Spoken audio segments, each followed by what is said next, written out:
আজ আমরা যে তারিখে আছি জিলহজ মাসের 25 তারিখ, আবার সামনে আসতেছে মুহররম মাস। ইবাদতের কখনো শেষ হয় না। আল্লাহ বলেন ওয়া'বুদ রাব্বাকা হাত্তা ইয়াতিয়াকাল ইয়াকিন।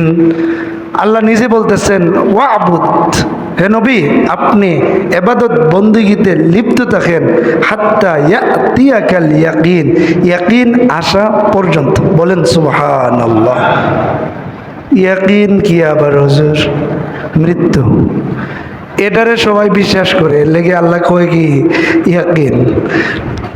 যারা নাস্তিক আছে আল্লাহরে মানে না, যারা বলে যে দুনিয়াটা এমনি এমনি হয়েছে, এরাও একটা জিনিস বিশ্বাস করে, মরতে হইব। যত পাগলামি করে না কেন মরতে হবে, এটা কি করে? বিশ্বাস করে। এ কারণে আল্লাহ বলেন হে নবী আপনি আপনার প্রভুর ইবাদত বন্দেগী করতে থাকেন যতক্ষণ না পর্যন্ত আপনাকে ইয়াকিন অর্থাৎ মৃত্যু পেয়ে বসে। তো সামনে মুহররম মাস আসতেছে, এখানেও আবার ইবাদত বন্দেগী আছে, বিশেষ ইবাদত আছে। তো আমরা যে ইবাদতটা কাটাইলাম, অতিবাহিত করলাম, এই ইবাদতটা ছিল কুরবানির ইবাদত। কুরবান শব্দ থেকেই আমরা বুঝতে পারি যে এটা কি। কুরবান শব্দের অর্থ হইল নৈকট্য লাভ করা, নিকটবর্তী হওয়া। কুরবানি মানে আল্লাহর নৈকট্য লাভের জন্য কোনো একটা জন্তুকে জবাই করা। বলেন না সুবহানাল্লাহ। এই শব্দ থেকেই বোঝা যায় যেন আল্লাহর রেজামন্দি হয়। তো আমরা যদি আল্লাহর রেজামন্দির জন্য, আল্লাহকে খুশি করার জন্য গরু, ছাগল, ভেড়া, মহিষ, উট জবাই করে থাকি, তাহলে তো আল্লাহ কবুল করেছেন। আর না হইলে আপনি আমার গোশত খাওয়া সহি হয়েছে, কুরবানিটা সহি হয় নাই। আল্লাহ বলেন লা ইয়ানালাল্লাহু লুহুমুহা ওয়ালা দিমাউহা ওয়ালাকিন ইয়ানালুহুত তাকওয়া মিনকুম। আল্লাহ বলতেছেন কশিন কালেও আল্লাহর কাছে পৌঁছে না তোমাদের কুরবানির গোশত এবং রক্ত। ওয়ালাকিন ইয়ানালুহুত তাকওয়া মিনকুম, কিন্তু তোমাদের তাকওয়াটা আল্লাহর কাছে পৌঁছে। বলেন সুবহানাল্লাহ। তাকওয়া আল্লাহর কাছে পৌঁছে। তো তাকওয়া নাই, কুরবানি নাই। তাকওয়া নাই মানে কুরবানিও নাই। যে মানুষে কি কইব এই কারণে কুরবানি করলাম, তাইলে আপনার গোশত খাওয়া জায়েজ হইছে বিসমিল্লাহ কইলে জবাই করলে, কুরবানি হইছে না। অথবা সমাজটা রক্ষা করার জন্য, অথবা গোশত খাওয়ার জন্য, অথবা বাচ্চারা কাঁদবে, বাচ্চারা অন্য বাড়ির যাইব গা, এই কারণে মানে কুরবানি দিলাম, তাইলে কুরবানিটা হইছে না আপনার আমার, শুধুমাত্র গোশত খাওয়াটা জায়েজ হয়েছে। এই কারণে আমরা তাকওয়া, আমাদের নিয়তটাকে সহি করা উচিত। বা যাদের ছিল না তারা আমরা হয়তো আবার নতুন করে মাসআলা যায় না, যেটা করার এটা করব। একটা বকরি কিনে সদকা করে দিব, অথবা একটা বকরির মূল্য সদকা করে দিব যাদের নিয়ত ভেজাল ছিল। এবং যারা 7 শরীকে দিয়েছিলেন, 7 জনের মধ্যে একজন বেজাল্লা ছিল নিয়তে, তাইলে ওই 7 জনের ওই কুরবানিটা হয় নাই। গোশত খাওয়া জায়েজ হইছে, কুরবানিটা কি হয় নাই। আল্লাহ যে কুরবানি বলছেন এটা হয় নাই। তখন কি করতে হইব? 7 জনেই যদি তাদের উপর কুরবানি ওয়াজিব হয়ে থাকে, তাহলে 7 জনই কি করতে হবে? 7টা বকরিকে ক্রয় করে দান করে দিতে হবে, সদকা করে দিতে হবে। মাসালাটা বুঝছেন নি? যদি নিয়তে গড়পড় দেখে, নিয়ত ঠিক থাকলে তোর কোনো সমস্যা নেই। মাশাআল্লাহ, আল্লাহ তাআলার হাদিসে আছে যে রক্তের ফুটাটা পড়ার সাথে সাথে আল্লাহ কবুল করে নিয়েছেন। বলেন না সুবহানাল্লাহ। ফাতেমা রাদিয়াল্লাহু তাআলা আনহাকে নবী সাল্লাল্লাহু আলাইহি ওয়াসাল্লাম বলেছেন যে রক্তটা যখন তোমার গরুকে বা উটকে জবাই করার সাথে সাথে, রক্তটা পড়ার সাথে সাথে তোমার পূর্বের যত গুনাহ আছে আল্লাহ মাফ করে দিয়েছেন। বলেন না সুবহানাল্লাহ। তাইলে বুঝছেন নিয়তটার কারণে, শুধু নিয়ত ঠিক নাই তাইলে বেজাল শুরু। এই কারণে আমরা কি করব? নিয়তটা ঠিক করে নেব। এবং যারা নিয়ত, আমি তো বলছি কুরবানির আগেও বলছি নিয়ত ঠিক করার জন্য, এরপরেও যদি কারো এমন ভুল হয়ে থাকে তাইলে তার জরিমানা দিতে হবে। তো যাই হোক, আপনি আমাকে আল্লাহ কি দেখবেন? তাকওয়া দেখবেন। হাদিসে আছে, আল্লাহ নবী সাল্লাল্লাহু আলাইহি ওয়াসাল্লাম বলেন, ইন্নাল্লাহা লা ইয়ানজুরু ইলা সুওয়ারিকুম ওয়া আমওয়ালিকুম ওয়ালাকিন ইয়ানজুরু ইলা কুলুবিকুম ওয়া আ'মালিকুম।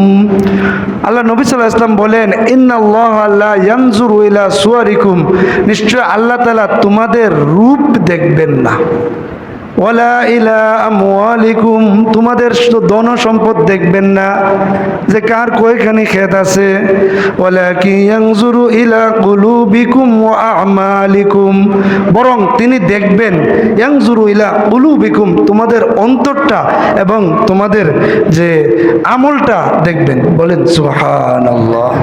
তাহলে আমাদের আমলও ঠিক হইতে হইব, নিয়তও ঠিক হইতে হইব, মনটাও ঠিক থাকতে হবে। মন ঠিক নাই, তাইলে আপনি আমার এই নামাজ, এই রোজা, এইগুলি কোনো দরকার নাই। আল্লাহ বলেন, ফাওয়াইলুল লিল মুসাল্লিন আল্লাযীনা হুম আন সালাতিহিম সাহুন আল্লাযীনা হুম ইউরাউন। আল্লাহ নামাজীদের ব্যাপারে বলতেছে তাদের জন্য ওয়াইল নামক জাহান্নাম। বলেন না নাউযুবিল্লাহ। কেন? আল্লাযীনা হুম আন সালাতিহিম সাহুন, তারা নামাজও দাঁড়ায় অলসভাবে দাঁড়ায়। কয় কি নামাজটা যদি না পড়ি তাহলে আমার কাকা কি কইব, আমার আব্বা বকবো, আমার চাচি বকবো, এই কারণে নামাজে আয়। আল্লাহর জন্য নামাজে আসে না, শুধুমাত্র মানুষকে দেখানোর জন্য নামাজে আসে। তাইলে ওই নামাজি ব্যক্তিকে আল্লাহ বলতেছেন ওয়াইলুন, তার জন্য জাহান্নাম। বলেন না নাউযুবিল্লাহ। আল্লাযীনা হুম ইউরাউন, আর তারা হইল মানুষকে দেখায়। আল্লাযীনা, যারা, হুম তারা, ইউরাউন তারা মানুষকে দেখায়। মনে করেন আপনাদেরকে দেখানোর জন্য যে কেউ 2 রাকাত এখানে নামাজ পড়ে মানুষকে দেখানোর জন্য, আল্লাহর কি দরকার আছে এটার? না, আল্লাহর তো দরকার নাই। আল্লাহ কাল কিয়ামতের মাঠে বলবে, এই তুমি নামাজ যে পড়ছিলা কেন পড়ছিলা জানো নে? কয় জানি, মানুষকে দেখানোর জন্য। কয় মানুষে তো দেখছে, যাও জাহান্নামে যাও। বলেন না নাউযুবিল্লাহ। এই কারণে মানুষকে দেখানোর জন্য কোনো কাজই করা যাবে না। আল্লাহ বলেন, ওয়ামা উমিরু ইল্লা লিয়াবুদুল্লাহ মুখলিসিনা লাহুদ্দিন, তাদেরকে একমাত্র আদেশ দেওয়া হয়েছে তারা যেন আল্লাহর ইবাদত বন্দেগী করে একনিষ্ঠভাবে। বলেন সুবহানাল্লাহ। আল্লাহরে দেখাইতে, মানুষকে দেখানোর জন্য কোনো ইবাদত বন্দেগী করলে আল্লাহ কি করবেন না? কবুল করবেন না। তো যাই হোক, এখানে আমাদেরকে এই কুরবানিটাও একটা তাকওয়া শিক্ষা দিয়ে গেছে। আল্লাহ কি দেখবেন? তাকওয়া দেখবেন। এই তাকওয়াটা কি? শরীয়তের পরিভাষায় এমনি শাব্দিক অর্থ হইল আত্মরক্ষা করা, বেঁচে থাকা, পরহেজ করা, ভয় করা, নিজেকে পরহেজগারিতা অবলম্বন করানো, মানে নিজেকে বাঁচিয়ে রাখা, এটাকে বলা হয় তাকওয়া শাব্দিক। আর শরীয়তের পরিভাষায় তাকওয়া বলা হয় তাজান্নুবুন আন কুল্লি মা ইউকসাবু মিন ফি'লিন আও তারকিন, আপনি আমি বিরত থাকা প্রত্যেক ওই কাজ থেকে যেটা গুনাহ, অর্থাৎ ছেড়ে দিলেও গুনাহ, করলেও গুনাহ। ছাড়লে যদি গুনাহ হয় এটাকে ধরতে হবে। সেটা হইলো যেমন নামাজ ছাড়লে গুনাহ, আপনি নামাজকে ধরতে হবে, ধরলেই আপনি মুত্তাকি হতে পারবেন। আর যদি করলে গুনাহ হয় এটাকে ছেড়ে দিতে হবে। মনে করেন নর্তকী আইনে নাচানো, নিজে গান শোনা, গানের মধ্যে যাওয়া, এইগুলি হইল গুনাহ, এগুলো ছেড়ে দিতে হবে। অর্থাৎ যে কোনোভাবে গুনাহ থেকে বেঁচে থাকার নামই হইল তাকওয়া। বলেন সুবহানাল্লাহ। আলী রাদিয়াল্লাহু তাআলা আনহুকে জিজ্ঞাসা করা হয়েছিল তাকওয়া কাকে বলা হয়, তখন তিনি বলেছিলেন আল খাউফু মিনাল জালিল ওয়াল আমালু বিত তানজিল ওয়াল কানাআতু বিল কলিল ওয়াল ইস্তিআদাদু লিয়াউমির রাহিল। আলী রাদিয়াল্লাহু তাআলা আনহু তিনি বলেন, আল খাউফু মিনাল জালিল, আমি আপনি আল্লাহকে ভয় করার নামই হলো তাকওয়া। ওয়াল আমালু বিত-তানজিল, কুরআন অনুযায়ী আমল করার নামই হলো তাকওয়া। তাহলে কোরআনও কিন্তু নিষেধ আছে, আদেশও আছে। ওখানে আমরা কিন্তু কিছু কিছু মানি, আবার কিছু কিছু মানি না। হুজুরের কথা যদি মনোপুত হয় তাহলে কয় ঠিক আছে হুজুর, আর যদি হুজুরের কথা মনোপুত না হয়, কোরআন হাদিসের কথাই, তখন কইব যে না এটা ঠিক হইতো না, মানতো না। তাইলে বোঝা গেছে তিনি কোরআনটাও ভালোভাবে মানতে রাজি না। তাইলে আমরা কি করব? কোরআনকেও ভালোভাবে ষোলো আনাই মানব। লিমা তাকুলুনা মা লা তাফআলুন, আরেক আয়াতে আছে যে তোমরা কি কিছু মানো আর কিছু মানো না, এমন একটা আয়াত আছে। এমন হতে পারবে না, তোরা মানলাম তোরা না, তাহলে তো হইল না। ফুলফিল মানতে হবে, ষোলো আনাই আপনি আমি কোরআনকে মানতে হবে। কোরআনে সুদ খাওয়া হারাম, এটা মানতে হবে আপনাকে। অনেকে মানে না, অনেকে কয় ইতা তাক, ইতা ওয়াজ করে লাভ নাই, এটা শূন্য লাভ নাই। অথচ সুদ খাওয়া হারাম এটা কোরআনে বারবার বলতেছে। কোরআনে কি পেছে এমনি বলতেছে, এদিক দিয়ে বলতেছে, এদিক দিয়ে বলতেছে। অনেক আয়াতে কোরআনে কি করে সুদকে হারাম ঘোষণা করছে। আমরা কি করতেছি? সুদ খাইতেছি। কি ভাই, আপনি কি কোরআনের বিরোধী? আল্লাহ বলেন, ইয়া আইয়ুহাল্লাযীনা আমানুত্তাকুল্লাহা ওয়া যারু মা বাকিয়া মিনার রিবা। আল্লাহ বলেন তোমরা আল্লাহরে ভয় করো এবং রিবা যা আছে, সুদ যা আছে, এটারে তোমরা ছেড়ে দাও। কথা বুঝছেন নি? তাহলে আল্লাহ বলতেছেন শ্বেত সারবার লাগি, কিন্তু আমরা ছাড়তেছি না। তাইলে বোঝা গেল আপনি আমি কোরআন অনুযায়ী আমল করতেছি না। তাইলে কাল কিয়ামতের মাঠে আপনি আমি আল্লাহর কাছে পাকড়াওয়ের শিকার হতে হবে। 2 নাম্বার। 3 নাম্বার, ওয়াল কানাআতু বিল কলিল, অল্পে তুষ্টি অর্জন করা।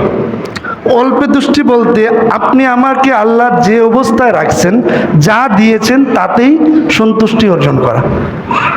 মনে করেন আপনি কালো, আপনি যদি কোন যে আমি দলা হইলাম না কে রে, এটা লইয়া আপনার মাথা ব্যথা, তাহলেও এটা তাকওয়ার খেলাফ।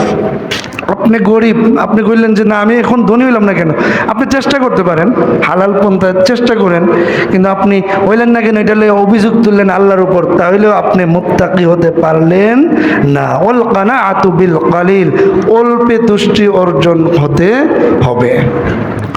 ওয়াল ইস্তিআদাদু লিয়াউমির রাহিল, আর প্রস্থানের দিনের ব্যাপারে আপনি আমাকে কি করা? প্রস্তুতি গ্রহণ করা। প্রস্তুতি কিভাবে আসবে? আপনি আমি তো যে কোনো সময় মারা যেতে পারে, ঠিক না? তাহলে আমাদের এক বুজুর্গ কি বলেন? বুজুর্গ বলতেছেন যে যারা মারা যাবে, যারা মানে মরণটাকে তো আমরা সবাই স্বীকার করি, তো আমরা তো মরবো।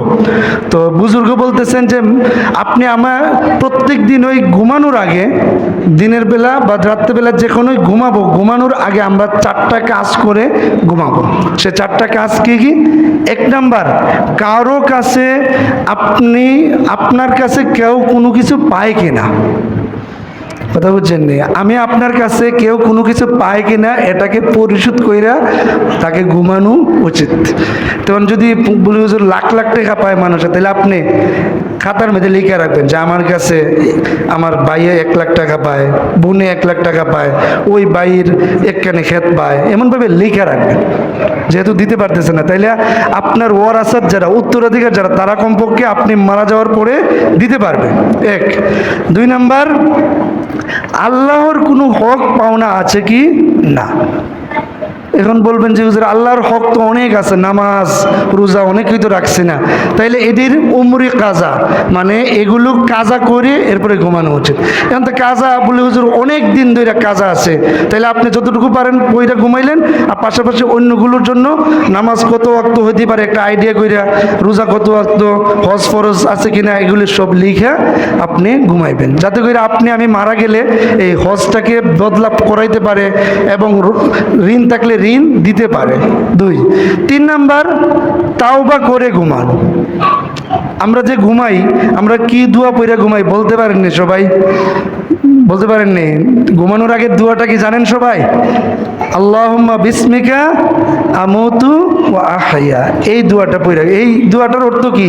হে আল্লাহ, আপনার নামে আমি মৃত্যুবরণ করতেছি এবং আপনার নামেই আমি জাগ্রত হব। এটার অর্থ হইল এটা, মানে ঘুমটা আল মাউতুল আখ, অর্থাৎ ঘুমটা হইল মৃত্যুর ভাই, বুঝছেন নি?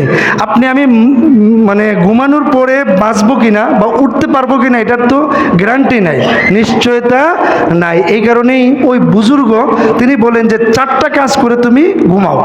এর মধ্যে 3 নম্বরটা হইল তাওবা করে ঘুমানো।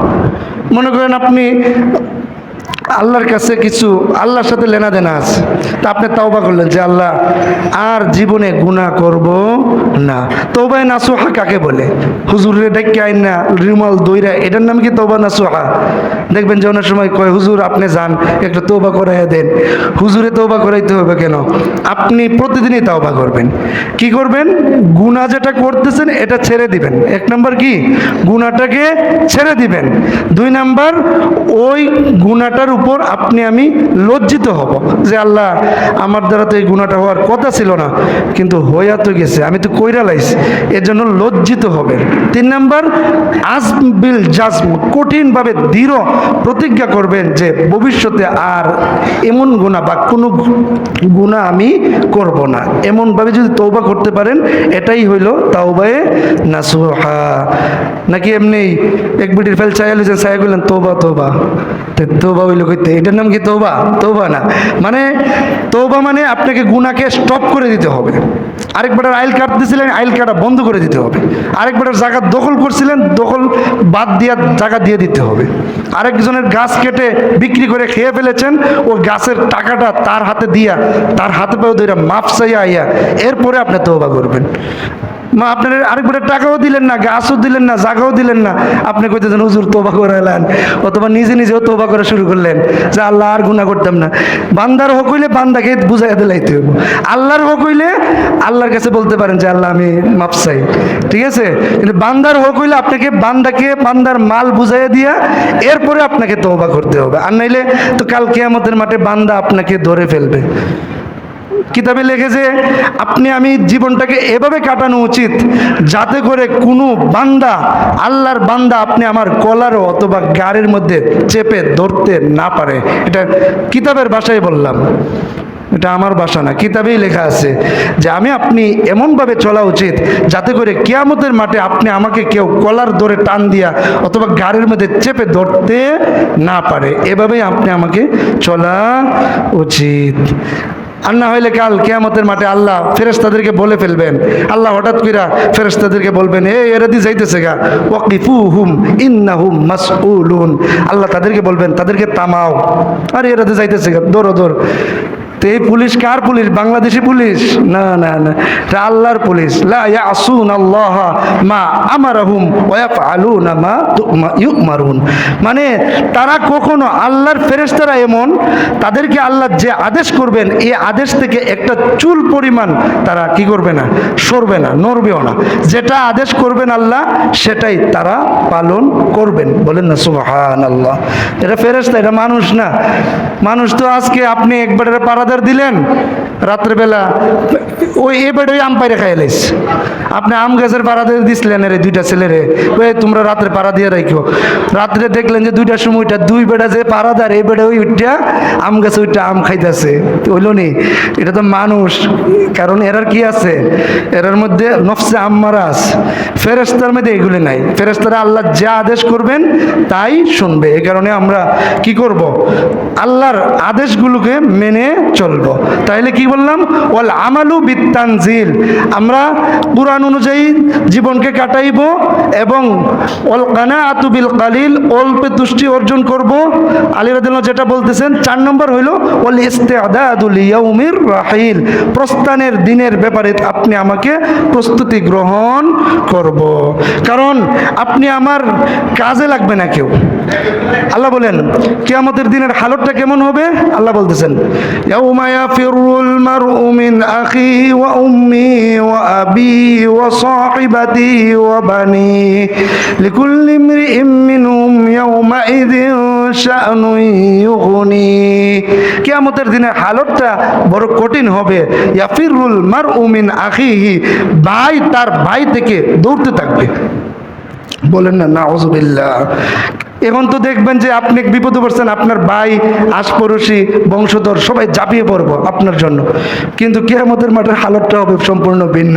ভাইয়ে কইব কি যে আমার জীবনে ভাই আসলো কিনা আমার জানা নাই। ইয়াফিরুল মারউ মিন আখিহি ওয়া উম্মিহি, তার মা থেকেও পালাইব, ও আবি তার পিতা থেকেও পালাইব, ও সাহিবাতিহি তার স্ত্রী থেকেও পালাইব, সবাই থেকে পালায় পালায়। আর প্রত্যেকেই লিকুল্লি ইমরিইম মিনহুম ইয়াউমাইদিন শানুন ইউগনি, প্রত্যেকেই নিজেকে নিয়ে ব্যস্ত হয়ে যাবে। সবাই কইব যে ইয়া নাফসি ইয়া নাফসি, হায় আমার নফস আমার নফস। শুধুমাত্র আমাদের নবী হযরত মুহাম্মদ, বলেন সবাই সাল্লাল্লাহু আলাইহি ওয়াসাল্লাম, তিনি শুধু এই কথা বলতে থাকবেন, আল্লাহুম্মা উম্মতি আল্লাহুম্মা উম্মতি, হে আল্লাহ আমার উম্মত আমার উম্মত। বলেন না সুবহানাল্লাহ। কত বড় কঠিন অবস্থায়, যেখানে যার যার নফসের চিন্তা করবে, সেখানে আমি আপনার নফস নবী হযরত মুহাম্মদ সাল্লাল্লাহু আলাইহি ওয়াসাল্লাম, আপনি আমার চিন্তায় তিনি বিভোর থাকবেন। এ কারণে নবীর সুন্নতগুলোকে আপনি আমি আঁকড়িয়ে ধরবো। হাদিসে আছে, মান আহাব্বা সুন্নতি ফাকাদ আহাব্বানি ওমান আহাব্বানি কানা মাই ফিল জান্নাহ। মান আহাব্বা সুন্নতি, যে আমার সুন্নতকে পাকড়াও করলো বা ভালোবাসলো, ফাকাদ আহাব্বানি, সে যেন আমাকেই ভালোবাসলো, ওমান আহাব্বানি ফাকানা মাইয়া ফিল জান্নাহ, সে আমার সাথে জান্নাতে থাকবে। বলেন না সুবহানাল্লাহ। তাহলে এই নবীকে কি ভুলে যাব আমরা? না, বরং আমরা এই নবীর সুন্নতগুলোকে আমরা আমাদের জীবনে গঠন করে নেব এবং নিজেকে নাহনু নুজাইয়িনু হায়াতানা বিলাউনিত তাকওয়া, আমরা আমাদের জীবনটাকে তাকওয়ার রঙে রঙায়িত করব। মানে তাকওয়া নিয়ে আসব। মানুষকে দেখানোর জন্য কোনো কাজ করব না, বরং নবী সাল্লাল্লাহু আলাইহি ওয়াসাল্লামের সুন্নত অনুযায়ী আল্লাহর রেজামন্দির জন্য প্রত্যেকটা আমল করতে থাকবো। তাহলে আপনি আমি মুত্তাকি হতে পারবো। হযরত উমর রাদিয়াল্লাহু তাআলা আনহু উবাই ইবনে কাব রাদিয়াল্লাহু তাআলা আনহুকে বললেন, হে উবাই ইবনে কাব, তুমি তো বলো তো তাকওয়া কাকে বলে? তখন তিনি বললেন, আমা তালাক্কা তরিকান ফিহি শাওকুন। হে উমর রাদিয়াল্লাহু তাআলা আনহু, আপনি কি এমন কোনো রাস্তা দিয়ে হেঁটে যান নাই যেখানে আশেপাশে রয়েছে কাঁটা? তখন নবী সাল্লাল্লাহু, হযরত উমর রাদিয়াল্লাহু তাআলা আনহু তিনি বললেন, নাম। তখন তিনি বললেন, মাযা ফাআলতা, তাইলে আপনি কি করেছেন? ক্বালা উমর, উশাম্মিরু আন সাকি ওয়া আনজুরু ইলা মাওয়াদিআ কাদামি ওয়া উকদ্দিমু কাদামান ওয়া উআখিরু উখরা মাখাফাতা আন তুসিবানি শাওকাতুন। ক্বালা উবাই তিলকা তাকওয়া। তখন উমর রাদিয়াল্লাহু তিনি বললেন যে আমি তো আমার পা কাপড়গুলোকে একটু পেন্ডুলের উপরে একটু গুটিয়ে নিয়েছি এবং আস্তে আস্তে হেঁটে হেঁটে গেছি এবং আমি এক পা আগাই এক পা পিছাই, এক পা আগাই এক পা পিছাই। কেন? মাখাফাতা আন তুসিবানি শাওকাতুন, এই ভয়ে যে আমাকে একটা কাটানি পেয়ে বসে, যে কোনো কাটানি আমাকে বিদ্ধ করে ফেলে, এ কারণে আমি এক পা পিছাই এক পা আগাই, এভাবে আস্তে আস্তে এই জায়গাটাকে আমি পার হয়ে গেছি। তখন উবাই ইবনে কাব রাদিয়াল্লাহু তাআলা আনহু তিনি বললেন, তিলকা তাকওয়া, এটাই হলো তাকওয়া। বলেন সুবহানাল্লাহ। হযরত জুন্নুন মিসরি রহমাতুল্লাহ আলাইহি তিনি বলেন যে তাকওয়া বলা হয় আপনি আমার হৃদয়ের ইচ্ছাগুলোকে যদি একটি বর্তনের মধ্যে আকৃতি দান করে বাজারে নিয়ে হাঁটি, আর যদি লজ্জিত না হতে হয়, তাহলে আপনি আমি মুত্তাকি। বলেন সুবহানাল্লাহ। কথাটা বুঝছেন নি? মানে আপনি আমার ইচ্ছাগুলোকে যদি একটা মানুষ বা একটা যে কোনো পুতুলের বা একটা রূপ দেওয়া হয়, যে খারাপ নিয়ত হইলে খারাপ একটা রূপ, ভালো নিয়ত হইলে ভালো রূপ, তাহলে আপনি আমার ভিতরে যা আছে এগুলোর প্রত্যেকটার একটা রূপ দিলাম। রূপ দেওয়ার পরে ওই রূপটাকে ওই জিনিসটাকে আমরা একটা বর্তনে নিলাম, নেওয়ার পরে বাজারে যদি ঘুরি আর বাজারের মানুষ যদি আপনি আমাকে লজ্জা না দেয়, তাহলে আপনি আমি মুত্তাকি হলাম। তাহলে আমাদের কি হালত এমন? এমন আমাদের হালত, আমরা কি আমাদের মনের সবগুলো বাসনা কামনা এগুলোকে বাজারে নিয়ে হাঁটতে পারবো? বলতে পারবো? বলতে পারবো না তো, বলতে পারবো না। আমরা লেবাসে যতই ভালো হই না কেন, সবাই ভালো দেখা যায়, কিন্তু বাজারও গিয়ে আপনি হাঁটতে পারবেন না। আপনার মনের অবস্থাকে বাজারও নিয়ে আপনি বলতে পারবেন না তো। আপনি বলতে পারবো? যদি বলতে না পারি তাহলে আমি পরিপূর্ণ মুত্তাকি হতে পারি না। আর যদি বলতে পারি তাইলে আমি পরিপূর্ণ মুত্তাকি। বলেন না সুবহানাল্লাহ। হযরত মালিক রাহিমাহুল্লাহ তাআলা একজন বড় আলেম, তিনি বলেন যে তাকওয়া বলা হয় ওই জিনিসগুলোকে ছেড়ে দেওয়া যেই জিনিসগুলো আপনি এবং আল্লাহর মধ্যে সম্পর্কের মধ্যে ফাটল সৃষ্টি করে দেয়। কথা বুঝছেন? এমন জিনিসকে আমি পাকড়াও করে আটকিয়ে রাখবো না যে জিনিসটা আপনি আমার সাথে আল্লাহর সাথে কি হচ্ছে, সম্পর্কের মধ্যে ফাটল সৃষ্টি করতেছে। উদাহরণ, মনে করেন আপনার একজন হিন্দু বন্ধু আছে, আপনি বন্ধু বানাইলেছেন হিন্দু বেটারে। হিন্দু বেটা কি করছে, আপনি আজান দিছে, আপনি নামাজে আসতে চাইতেছেন, হিন্দু বেটা বন্ধু ওইটাকে হুরু হন যাইতেন নামাজে পরে পড়বান একসাথে পড়ে লাই অনেক। হিন্দু বেটা ওইটা ফতুয়া দিয়ে দিছে আপনারে, কারণ আপনি তো বন্ধু, তখন আপনি আর নামাজ পড়লেন না। তাইলে ওই আপনার সাথে আল্লাহর সাথে সম্পর্ক ছেদ করাইছে কে? ওই হিন্দু বন্ধুটা, অথবা মদখুর, গাঞ্জাখুর, অথবা সেই যারা নেশাখুর, সেটা বন্ধু আপনার। এই বন্ধু কি করছে, আপনাকে মদ খাওয়াই দিচ্ছে, গাঞ্জা খাওয়াই দিচ্ছে, এমন খারাপ কাজ করাই দিচ্ছে, যেটার কারণে ওই বন্ধুটাকে যদি আপনি না ছাড়েন তাহলে আমার ভিতরে তাকওয়া আসবে না। আর নাহলে তো ওই বন্ধু আপনাকে বিপদে নিয়ে যাবে। যদি জীবনে একটা টান, অনেক সময় আছে বিড়ি খাওয়ায় ছেলেরা, কিন্তু অনেকে প্রথমে কি বিড়ি খায় না, অনেক বন্ধুরা কি বলে একটা টান দেও, আজকে একটা টান দিলাম আর খাইতে হইব না, বাস ওই এক টান দিছে, পর দিকে কি হয়ে গেছে, বেড়া হয়ে গেছে। আসলে তো বয়সে ছোট, কিন্তু সে যখন একটা বিড়ি টান মারেনি তখন মনে করে যে আমি তো বড় হয়ে গেছি, বাস এরপর থেকে বিড়ি খাওয়া শুরু, এরপরে অন্য কিছু খাওয়া শুরু, এভাবেই একটা ছেলে ধ্বংস হয়ে যায়। এ কারণেই আমরা কি করব, আমরা এমন মানুষের সাথে সম্পর্ক গড়ে তুলব না যারা আমাকে আল্লাহর সাথে সম্পর্কের ফাটল সৃষ্টি করে দেয়। বন্ধু থাকলে কথার কথা চলতেছেন, ঠিক আছে, এটা বলবেন যে আমার নামাজ আগে, তুমি এখন বসে থাকো, আমি নামাজ পড়ে।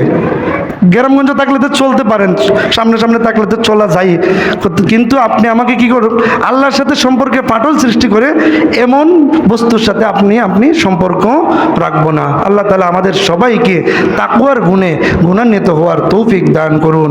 ওয়া আখিরু দাওয়া।